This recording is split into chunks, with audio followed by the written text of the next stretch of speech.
Je m'excuse de vous avoir fait attendre si longtemps.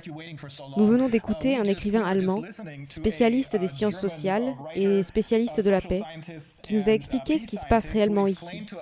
Il nous a donné l'ensemble du tableau, toutes les petites pièces de puzzle. Et j'aimerais ne pas être aussi stupide et savoir parler allemand, parce que c'est clairement... Ulrich fournissait des informations fascinantes sur la censure et la campagne internationale pour contrôler les médias, le message, l'information que les gens ont à leur disposition. Et je ne peux saisir que la vague idée de ce dont il parlait très passionnément.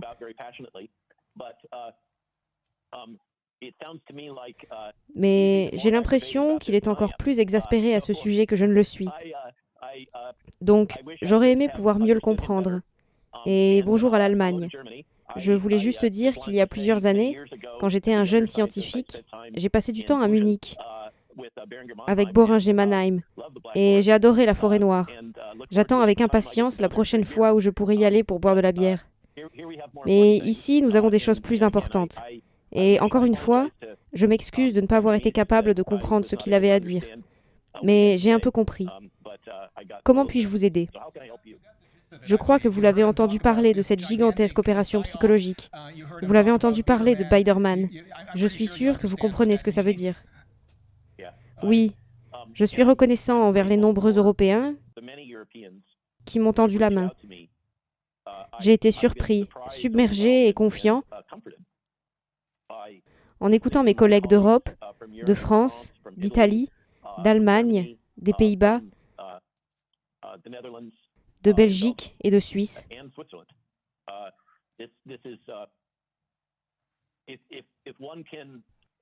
Si l'on peut s'en détacher un peu, c'est une époque incroyable. Et ce que nous voyons, surtout les intellectuels allemands, qui sont particulièrement bien placés pour comprendre et être capables de percevoir à travers le brouillard ce qui se passe, et de le comprendre dans le contexte historique. Et je pense que l'Europe a désespérément besoin de votre leadership en ce moment. Et je vous remercie de m'avoir donné l'occasion de m'adresser à vous. Merci beaucoup d'être venu à ce programme, ou à cette session plutôt.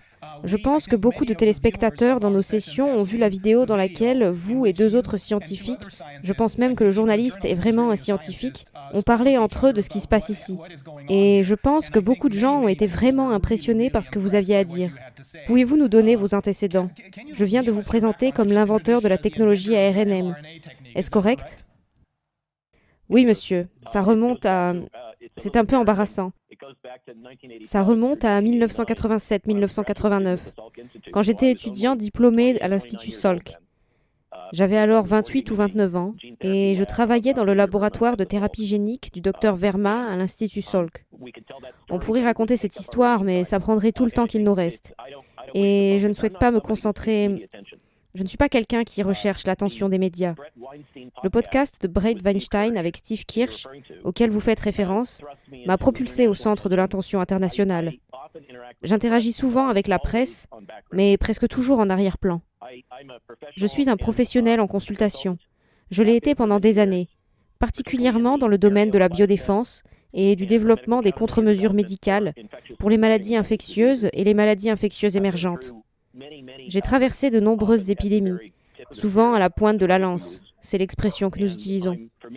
Et j'assiste à une autre pandémie. C'est la plus grande jusqu'à présent.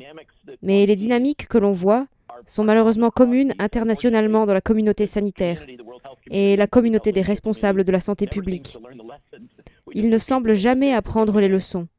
Nous ne faisons que répéter les mêmes erreurs encore et encore, mais celle-ci est assez unique pour la raison que, d'après mon expérience, le Dr Miss vient de partager avec nous ces informations. Je ne sais pas comment le dire autrement. La guerre de l'information est vraiment ce à quoi nous avons affaire. Et c'est dans sa coordination et sa capacité à percevoir l'intégration entre l'industrie pharmaceutique, le gouvernement, et les médias, et les nouveaux médias, et les nouvelles technologies. C'est quelque chose que je n'ai jamais vu auparavant, et je pense qu'aucun d'entre nous ne l'a vu. La censure est profonde, et si vous pouvez vous dissocier du moment et de la passion que je partage avec le Dr Miss, mais j'ai essayé de la garder dans ma tête et de rester équilibré, Parce que si je devais devenir si passionné, je pense que j'exploserais.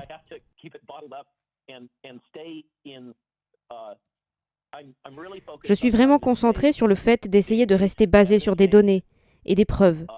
Et je suis équilibré à travers ça.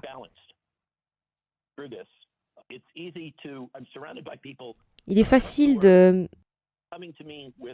Je suis entouré de gens qui viennent me voir avec diverses théories de la conspiration. Et j'essaye de rester concentré sur les données scientifiques que je peux observer et d'interpréter la signification de ces données, qu'elles soient scientifiques ou qu'elles proviennent de faits spécifiques aux médias, pas de conspiration ou de théorie. Il semble qu'il y ait une situation où vous pouvez presque y penser comme si vous deviez faire un diagramme, un tas de modules d'informations qui semblent paradoxaux ou contre-intuitifs. Et ces conspirations s'emparent souvent d'un de ces éléments d'information et l'associent ensuite à tous ces autres éléments d'information et élaborent un récit. Mais ces récits ne sont pas souvent fondés sur des données empiriques. Ils se perdent dans des spéculations et je tiens vraiment à ne pas faire cette chose-là. Ce podcast de Weinstein que vous avez mentionné m'a propulsé dans cet espace. Mais j'ai 30 ans d'expérience dans la découverte et la recherche sur l'administration des polynucléotides, la vaccination génétique et la thérapie génique. Et après le 11 septembre, je me suis concentré sur la biodéfense et le développement avancé plutôt que sur la découverte. Le développement avancé est le terme que nous utilisons ici aux États-Unis pour le processus après la transition vers l'environnement formel des affaires réglementaires, du développement clinique et de la gestion de projets plus contrôlés, toutes ces choses. Et c'est ce que j'ai été. Je suis assez compétent maintenant, dans cet ensemble de compétences, et aussi dans le travail en étroite collaboration avec le gouvernement. Je travaille actuellement pour le département de la Défense des États-Unis. L'Agence de réduction des menaces de la défense est un client important pour moi. Je travaille sur des contrats pour le laboratoire Lincoln du MIT et l'EIDOS, qui est un grand contractant scientifique du gouvernement des États-Unis. J'ai été historiquement à la pointe de la lance pour la mise au point du vaccin de l'Agence de santé publique du Canada, que nous appelons maintenant le vaccin Merck contre l'Ebola. Et c'est moi qui ai fait appel à Merck pour cela. Donc pour moi, j'ai traversé bien des pandémies, à la fois dans le rôle de chercheur scientifique et dans le rôle de spécialiste dans ce processus de développement avancé, en travaillant souvent très étroitement avec le gouvernement américain. Au cours de ma vie, j'ai obtenu bien plus de 2 milliards de dollars en subventions et contrats pour que mes clients travaillent sur des projets gouvernementaux et développent des produits. Dans cette épidémie actuelle, j'ai obtenu environ 130 millions. Donc, je comprends le gouvernement, je suis en contact avec la législature, on l'appelle la colline en argot, les sénateurs et les membres du Congrès. Je suis en contact avec la FDA, j'ai vécu à Atlanta, j'ai passé de nombreuses heures à regarder, à participer aux réunions de l'ACIP. Je comprends les rouages et les leviers de comment tout ça marche et ne marche pas. Donc voilà mon expérience. J'espère que ça a été utile. Ok, c'est une assez bonne introduction. J'ai une question. Puis-je avoir une question?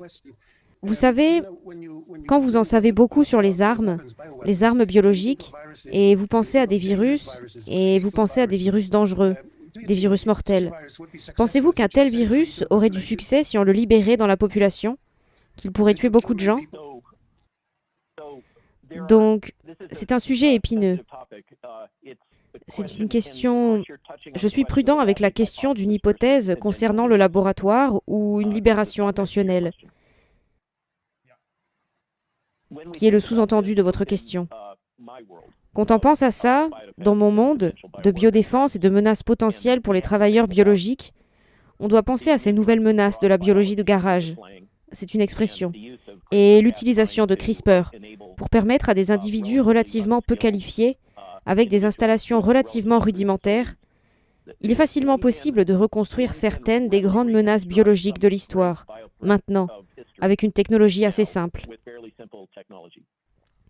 Et c'est un problème.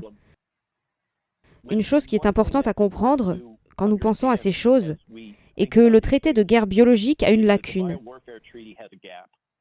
La lacune est que pour ce que l'on appelle les agents incapacitants, donc les agents létaux sont interdits. Les agents incapacitants ne le sont pas. Ce qui donne un scénario de menace pour le virus modifié ou les virus armés, qui provoquent des symptômes graves, mais ne causent généralement pas la mort. Le problème avec n'importe lequel de ces scénarios de libération de maladies infectieuses, en particulier si vous utilisez un virus qui se transmet par aérosol, comme celui-ci, ou une grippe artificielle, il y en a plein, par opposition à un agent transmis par un moustique, il y a le risque que l'agent se libère des contraintes du théâtre dans lequel on va l'introduire. Et il est clair que dans ce cas, s'il s'agit d'une fuite ou d'une libération intentionnelle, et si vous êtes comme moi agnostique sur l'origine du virus, ma position est que je n'ai pas assez d'informations pour savoir entre les différents scénarios. Je sais qu'il est possible qu'il s'agisse d'une libération intentionnelle, qu'il s'agisse d'une fuite de laboratoire. Je sais qu'il est théoriquement possible qu'il s'agisse d'une infection zoonotique naturelle qui se croise avec un hôte humain et qui ensuite accomplit d'autres cycles de réplication et de raffinement dans son infectivité. Mais un scénario pourrait être élaboré selon lequel un agent, comme celui-là, un coronavirus, aurait pu être libéré à Wuhan, le cœur industriel de la Chine. Et on pourrait raisonnablement penser que les Chinois auraient pu le contenir, parce qu'ils ont littéralement investi des milliards de dollars par an dans les diagnostics PCR et d'autres capacités de surveillance en raison de leur sensibilisation après l'épidémie de SRAS, le précédent coronavirus. Il est donc connu que la République populaire de Chine a fait des investissements majeurs dans l'identification, la détection et le confinement des coronavirus en particulier.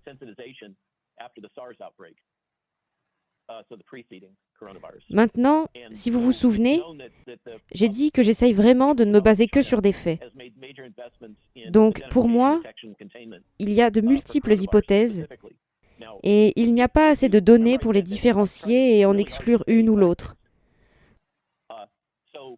Mais je peux imaginer un scénario dans lequel ce virus aurait pu être libéré dans cet environnement avec l'espoir raisonnable que la République populaire de Chine puisse le contenir. Évidemment, c'est ce qu'il s'est passé. Ils l'ont contenu. Mais si votre question est « Cela aurait-il pu être une libération intentionnelle ?» Je pense que c'est le sous-entendu de votre question. Je ne peux pas l'exclure. Ai-je répondu à votre question ? Je me suis juste référé à votre expérience avec les épidémies. Et si vous avez des épidémies naturelles, vous pouvez parfois avoir des virus très dangereux, comme la fièvre de Lassa ou la fièvre de Marburg, ou d'autres choses de ce genre. Ne sont-ils pas auto-limitatifs parce que l'hôte meurt ou l'hôte est gravement atteint de sorte qu'il ne peut pas voyager? Et n'est-ce pas très facile de limiter l'épidémie avec de telles maladies? À l'opposé, il y a un virus que vous ne reconnaissez presque pas et qui se répandra facilement, mais je pense que lorsque vous avez un virus dangereux, un virus qui met votre vie en danger, il y a une auto-limitation parce qu'il tue l'hôte et empêche l'hôte d'avoir des contacts, et donc il empêche l'hôte de propager le virus. Vous ne savez pas quelque chose à ce sujet? Bien sûr, c'est vrai. Et dans le cas de l'épidémie d'Ebola en Afrique, et la logique de la communauté mondiale de la santé, franchement, c'était que l'Ebola était un virus autolimitatif. Ce que la communauté mondiale de la santé n'a pas apprécié, ce sont les pratiques funéraires courantes dans cette région. Le deuil prolongé, le fait de toucher, d'embrasser et d'entrer en contact avec le défunt infecté, et la persistance du virus vivant sur le corps du défunt. La vérité, c'est que, comme vous le savez probablement, nous aimons nous raconter que c'est le vaccin qui a permis de contenir l'épidémie. Et il y a des discussions à ce sujet. Mais je pense que la plupart des épidémiologistes sobres diraient que la raison pour laquelle cela a été contenu est l'éducation et l'instauration des pratiques d'enterrement modernes. J'ai un ami à Conakry. Il m'informait tout le temps de ce qu'il se passait. C'était déjà au début du mois de mars, je pense, quand l'épidémie d'Ebola est arrivée à Conakry. Il y avait des capacités d'analyse et de diagnostic, de PCR et autres. Mais elles n'ont pas été utilisées parce que l'ONU a dit que c'est l'OMS qui devait s'en charger. Et ils ont perdu quelques mois. jusqu'à ce qu'ils commencent à diagnostiquer, ce qui a aidé la propagation du virus. Et je soupçonne qu'il y avait certains profiteurs de cette propagation, ceux qui veulent développer certains vaccins et mettre sur le marché certains vaccins. Que pensez-vous de cela? Il y en a beaucoup qui partagent votre préoccupation.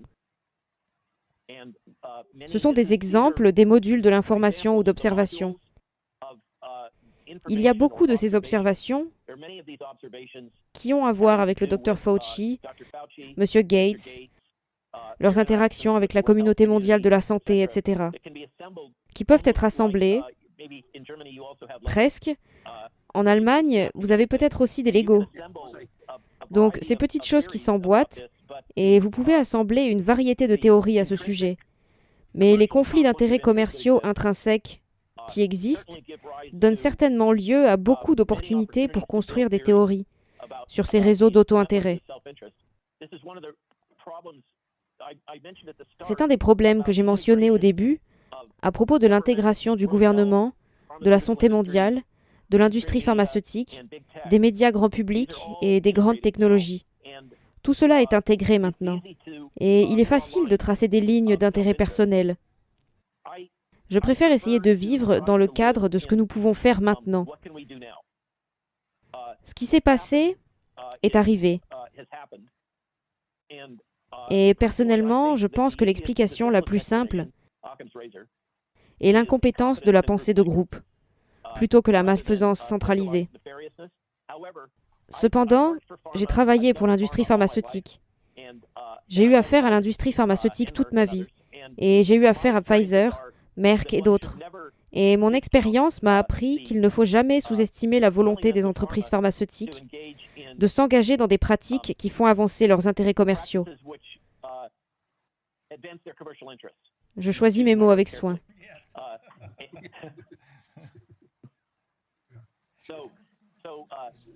Donc, est-ce que je pense que Pfizer a une limite éthique forte?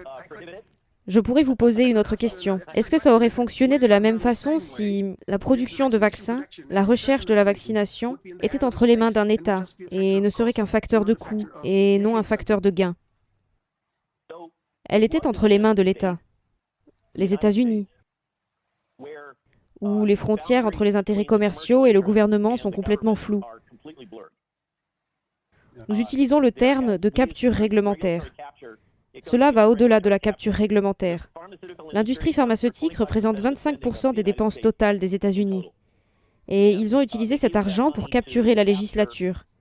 Et ils ont capturé la FDA.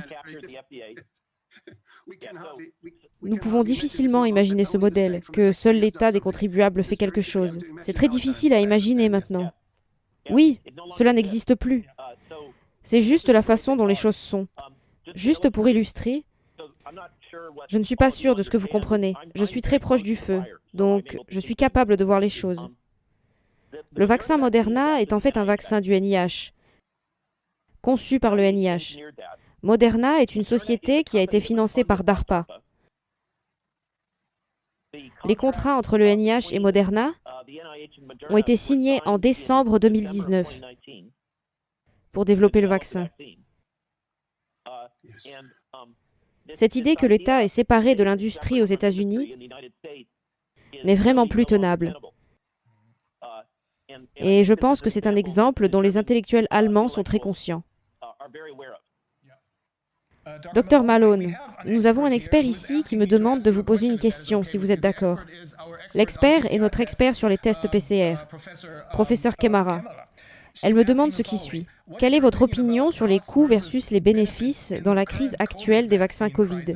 Et que pensez-vous des vaccins atténués et désactivés, comme Sinovac, ou les différents vaccins indiens comme le BV152, par rapport aux vaccins ARNM et vectoriels, et en ce qui concerne la sécurité et l'efficacité? Merci pour cette question. Et j'apprécie que nous nous déplacions plus dans ma zone de confort avec cette question. Il y a quelque chose que j'ai oublié de mentionner sur le sujet d'avant. Concernant cette intégration, on doit comprendre que les paiements de redevances de Moderna reviennent au NIH et spécifiquement vont dans les paiements qui complètent les salaires d'approximativement 6 employés du NIH qui sont énumérés sur le brevet. Donc, il y a de l'argent qui revient à l'organisation de Anthony Fauci et de l'argent qui revient directement à ses employés. Donc, je pense que c'est important de comprendre que cette intégration est approfondie et implique des transactions financières très transparentes. Oui, donc nous avons la même chose ici. En gros, le brevet BioNTech est détenu par CureVac et le gouvernement allemand a fortement investi dans CureVac. Donc je veux vous dire que nous avons aussi ce genre de choses qui se passent ici. Oui, donc ça semble être quelque chose qui se passe dans les démocraties occidentales. Et je suis sûre que c'est avec les meilleures intentions. Mais parfois, les meilleures intentions ont des conséquences inattendues. Pour en venir à la question de la rentabilité, je dois révéler un conflit d'intérêts. Je suis consultant pour une organisation appelée Reliance en Inde. Reliance est le plus grand conglomérat en Inde. Et je suis consultant pour leur branche vaccin. Et j'ai été impliqué dans le développement de leur vaccin, qui est sur le point d'entrer en phase 1 cet été. Et il est spécifiquement conçu pour les pauvres des zones rurales de l'Inde et des économies émergentes. Et c'est un produit basé sur la fermentation, qui est impliqué, qui emploie 2 antigènes différents, qui ne sont ni l'un ni l'autre la protéine spike intacte. C'est un vaccin sous-unitaire classique et traditionnel, avec des adjuvants plus traditionnels. Donc je reçois cette allocation mensuelle de cette société pour aider à les soutenir. Et leur but est de produire un produit à coût extrêmement bas et à haut rendement, en raison des besoins des pauvres en milieu rural. Donc personnellement, même si ces technologies de vaccins impliquant l'ARN proviennent de mon laboratoire il y a des années, je suis très sensible au prix de ces produits. J'ai toujours été très sceptique quant à la viabilité de ces produits pour répondre aux besoins mondiaux. Je suis également très sceptique quant à ceux qui croient que nous serons en mesure d'éradiquer ce virus de la population humaine. Je pense que cela ne correspond pas à l'expérience en épidémiologie. J'aime la citation « Si c'était possible, nous l'aurions fait avec la polio ». Nous avons réussi avec la variole, mais la variole est très visible et ses effets sont assez frappants. Ce virus est beaucoup plus subtil et les vaccins ne sont pas stérilisants, dans le sens où ils n'empêchent pas la réplication du virus et sa transmissibilité. Donc une grande partie de cette logique sous-jacente ou la vaccination universelle, à mon avis, n'est pas alignée avec les données, elle n'est pas cohérente avec ce que l'on sait. Donc dans certains cas, je suis d'accord que le rapport coût-efficacité des vaccins à ARNM, en particulier et dans une certaine mesure les vaccins à adénovirus et leur aptitude à être distribués et utilisés dans le monde, n'est pas satisfaisant. Je pense que ces technologies, en particulier la RNM, conviennent parfaitement à la réponse rapide et à l'endiguement potentiel des premiers foyers d'une maladie infectieuse nouvellement émergente ou d'agents pathogènes modifiés. Je pense que nous sommes vraiment en train de pousser une technologie vers une application pour laquelle il n'existe pas de solution. Mais ce n'est pas, à mon avis, le problème principal ici. Donc, le problème avec les produits russes et chinois, dans beaucoup de ces produits sous-unitaires, comme vous le savez, c'est leur efficacité pour la prévention de la maladie et de la mort. Et je vous prie de reconnaître que je ne suis pas au courant si un de ces vaccins a été correctement caractérisé en termes d'impact sur la transmissibilité, qui est le point final dont nous avons besoin pour l'immunité collective ou l'endiguement. Mais en général, mon opinion est que les vaccins sous-unitaires et l'approche vaccinale plus traditionnelle, y compris le produit Novavax, pour lequel je n'ai pas de conflit d'intérêt, mais je pense que ces produits doivent être introduits dans les cliniques. Ou, pardon, ils doivent être introduits. Si ces autres produits méritent une autorisation d'utilisation d'urgence, certainement le produit Novavax mérite une autorisation d'utilisation d'urgence. Et je crois que ces vaccins génétiques, y compris l'adénovirus, exprimant la protéine spike, nos produits de première génération, qui présentent un risque intrinsèque important, ont été lancés à la hâte et doivent être modifiés pour atténuer ces risques. Wolfgang lève la main et je vais arrêter de parler pour pouvoir l'écouter. Oui, merci beaucoup. Vous vous souvenez certainement de ces essais avec le virus du SRAS, avec le premier virus du SRAS, en 2004, je pense, ou 2005, quand ils ont commencé à développer une vaccination contre le virus du SRAS en 2005. Il y avait quelques études sur les animaux, et elles ont été arrêtées à cause de très mauvais résultats, à cause de l'ADE. Combien de temps pensez-vous que nous devons observer ou que devons-nous faire pour être sûrs que cela ne se reproduira jamais? C'est un virus conventionnel, un vaccin conventionnel qui a été développé. Il n'était pas génétique, pas d'ARNM ou quelque chose comme ça. Alors, comment pouvez-vous être sûr que l'ADE ne se produira pas avec la vaccination contre le corona dont vous vous occupez? Et combien de temps faut-il pour être sûr? Combien d'études? Combien d'années? Ou combien de mois d'observation pensez-vous qu'il faut pour être sûr que cela ne peut pas se reproduire? Alors, comme vous le savez, l'histoire des vaccins contre le coronavirus chez l'homme et le vétérinaire a été une histoire de rencontres répétées avec l'amélioration dépendante des anticorps, ou ADE, pendant le développement du produit. Il y a 2 cas que je connais de vaccins vétérinaires homologués, l'un pour le coronavirus bovin et l'autre pour le virus de la péritonite infectieuse féline, un autre coronavirus, qui ont suffisamment atténué l'ADE pour être homologués pour ces indications vétérinaires. Et comme vous l'avez dit, l'histoire du développement de vaccins contre le coronavirus humain n'a pas été encourageante. C'est pourquoi, quand j'ai fait une évaluation après que j'ai été contacté par un officier américain qui était à Wuhan à la fin de l'année 2019 et qui m'a téléphoné la première semaine de 2020 pour m'avertir que je devais mettre mon équipe sur pied. C'est pourquoi j'ai fait une évaluation de la menace et je me suis concentré sur les médicaments repositionnés. C'est spécifiquement à cause de l'histoire de l'amélioration dépendante des anticorps, du développement du vaccin contre le coronavirus. Donc, on a dépassé le point, disons, que les études cliniques n'ont pas été conçues, et on pourrait dire qu'elles ont été spécifiquement conçues pour ne pas détecter, si on était cynique, elles ont été spécifiquement conçues pour ne pas détecter l'ADE. Donc, les études de phase 1, 2, 3 qui ont été effectuées n'ont pas été structurées de manière à détecter l'ADE. Je continue à surveiller les données, et il y a des fantômes dans les données qui suggèrent qu'il y a une possibilité qu'il y a un certain niveau d'ADE. J'étais très inquiet à ce sujet au début, mais cela ne semble pas être aussi florissant que le virus de la dengue, où il est très facilement détecté. C'est le cas classique de l'ADE. Donc, nous avons ces nouveaux variants qui émergent dans la population, le Delta étant le dernier en date, qui ne montrent pas une augmentation marquée de tout ce qui pourrait être interprété comme signal d'ADE, du moins à mes yeux. Pourquoi ces vaccins pourraient-ils provoquer des réponses cellulaires si fortes qu'elles atténuent ce risque? C'est une hypothèse. Et la stratégie de vaccination génétique avec l'adénovirus et l'ARNM est spécifiquement destinée à atténuer ou à permettre des réponses cytotoxiques cellulaires.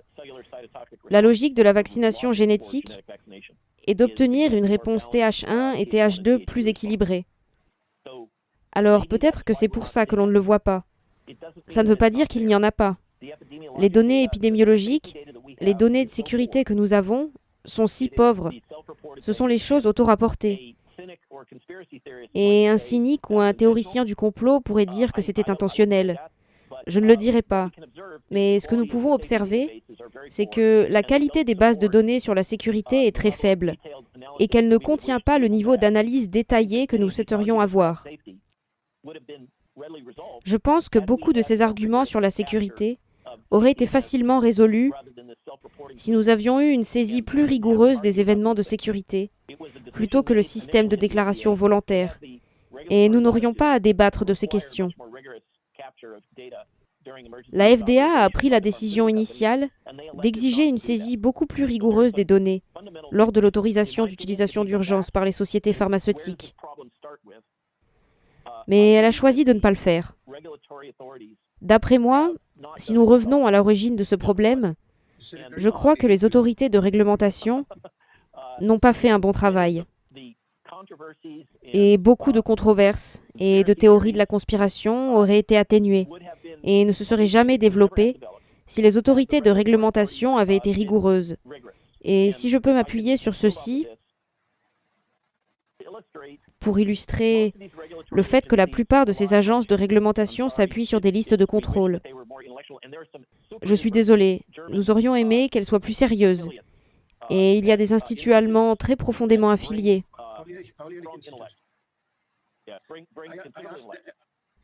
Je leur ai posé des questions sur les effets secondaires et ils m'ont donné l'impression qu'ils se fient beaucoup aux données qu'ils obtiennent des producteurs de vaccins et qu'ils n'ont pas leur propre contrôle indépendant. C'est un gros risque. C'est un problème majeur.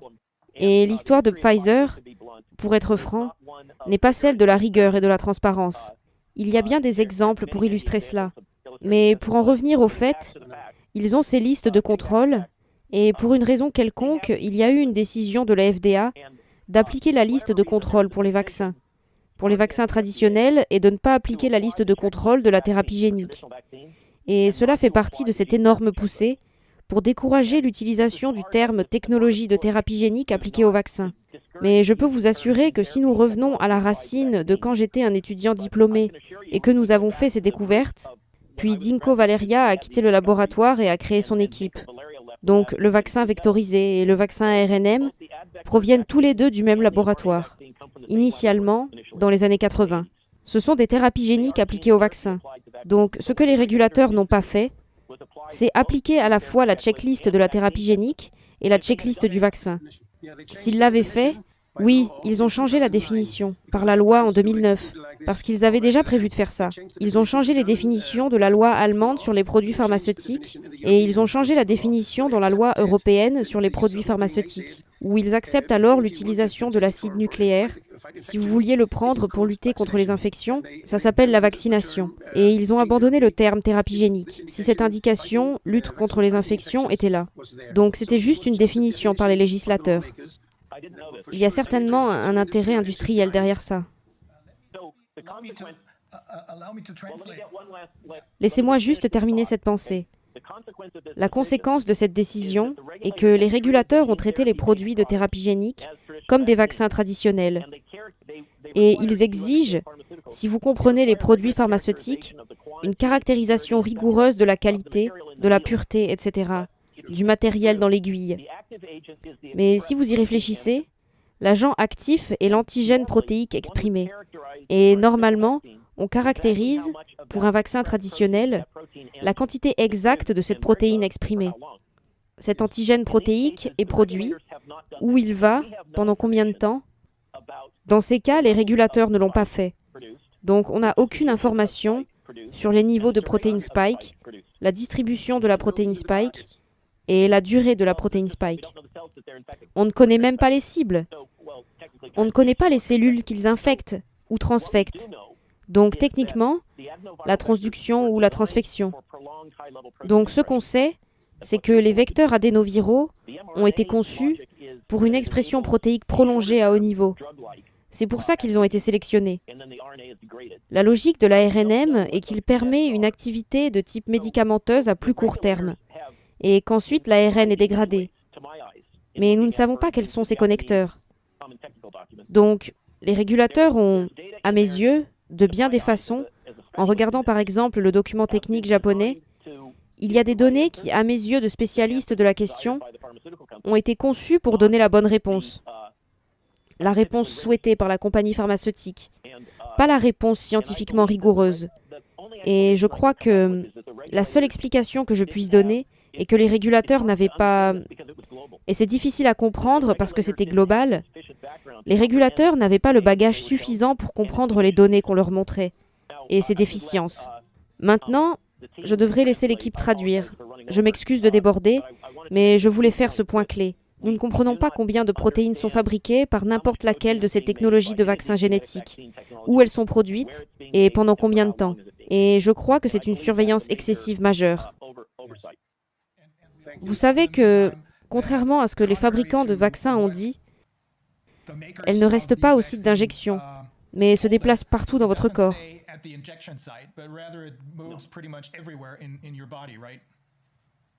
Dans une certaine mesure, et cela m'amène à mon point, je n'ai vu que le CDT de Pfizer qui a été publié au Japon. Donc je ne peux pas dire ce que Moderna a fait, ou J&J, ou Oxford, ou AstraZeneca a fait. Je n'ai pas vu ces dossiers.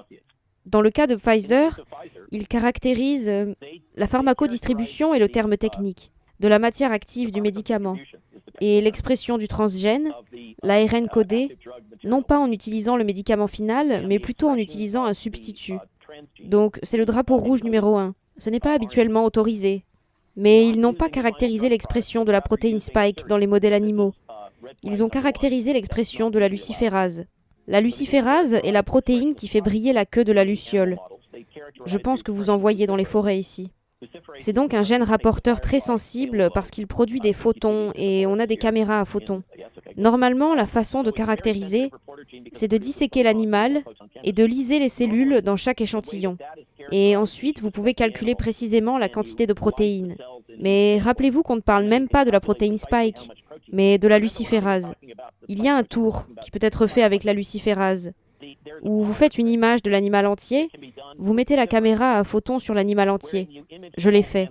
C'est vraiment unique. Vous injectez la luciférase, l'animal est soit sacrifié, soit anesthésié. Et vous pouvez voir les photons traverser tout l'animal et les capter sur votre caméra. Et vous obtenez une tache lumineuse sur le site de l'expression. Cependant, vous pouvez voir que ces photons doivent passer à travers le tissu, le muscle, l'os, la peau, le poil. Tout le reste est dispersé partout. Et donc, cette astuce qui est géniale pour les couvertures de journaux est vraiment biaisée pour ne capter que le signal, là où il y a le plus d'expression. C'est la méthode la moins sensible. Pourtant, c'est la méthode que Pfizer a utilisée pour son dossier. Donc, en se basant sur ça, Pfizer affirme que l'expression est localisée juste au site d'injection. Mais en fait, ce qu'ils ont fait, c'est qu'ils ont fait un test très biaisé. Et ceci illustre ce que je veux dire. Je pense que les autorités de régulation n'étaient pas suffisamment expertes techniquement pour comprendre que nous avons une expression dans les États qui se moquent de vous. Pour comprendre que Pfizer a choisi la méthode la moins sensible pour caractériser la distribution de l'expression d'une protéine de substitution, plutôt que le véritable produit pharmaceutique. Serait-il possible de marquer le vaccin avec du carbone 14 ou une autre substance radioactive et de contrôler la distribution par ce moyen? Ils ont examiné la distribution de l'ARN en utilisant le tritium. Et en fait, cela montre que si la majorité reste dans la région locale, dans le petit nombre de pratiques de laboratoire qui ne sont pas bonnes, une quantité substantielle se diffuse dans l'animal. Ce qui inquiète beaucoup de gens, c'est que si vous imaginez, je dois rentrer un peu dans les détails, mais je vais faire ça simplement. Si vous imaginez que ces particules sont comme une enveloppe et que l'ARN est la lettre à l'intérieur, l'enveloppe, ce sont des graisses. Et ce sont des graisses synthétisées chimiquement.